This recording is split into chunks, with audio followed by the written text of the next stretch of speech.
For many years, you've heard us talking about these third-party liability cases with fraud. If you've been a victim of fraud, you had money taken from your bank account, you've had money taken from you by a Ponzi scheme, more and more clients are waking up to the fact of suing the bank that allowed this to happen. In this case, you'll see on the screen, there's a lawsuit against Wells Fargo accusing them of aiding and abetting a Ponzi scheme. Now, Wells Fargo did not do the Ponzi scheme. That's not what they're saying.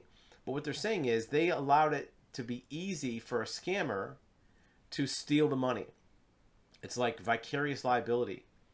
And more, banks are being held to a higher standard when their clients, their depositors, lose money. Because the bank is what makes it easy for the scammers to get money. You don't have to break into someone's house and stick them up in a gun anymore. You can just tell the victim to wire transfer from the bank account. And more courts are hearing these cases saying, look, you should not have allowed this to happen. You should have flagged this as a red flag. Banks have a requirement for certain reporting under suspicious activity reports, and they have certain regulations they have to follow. And if a bank is making it easy for a scammer, a Ponzi schemer, to steal money from a depositor, they can be held liable. In fact, if you go back to the biggest Ponzi scheme in recent history, the Bernie Madoff case in New York City back in the 1990s, early 2000s really,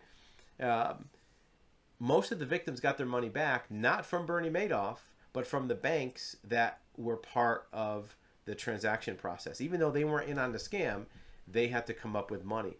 So third-party liability is a big thing. If you're a victim, make sure your attorney knows about it. If you want more information, click the link below to get more details on consulting for third-party liability. You also want to search to see if there's other third parties that may be liable. Accountants, advertisers, consultants that may have made it easier for the scammer to take your money.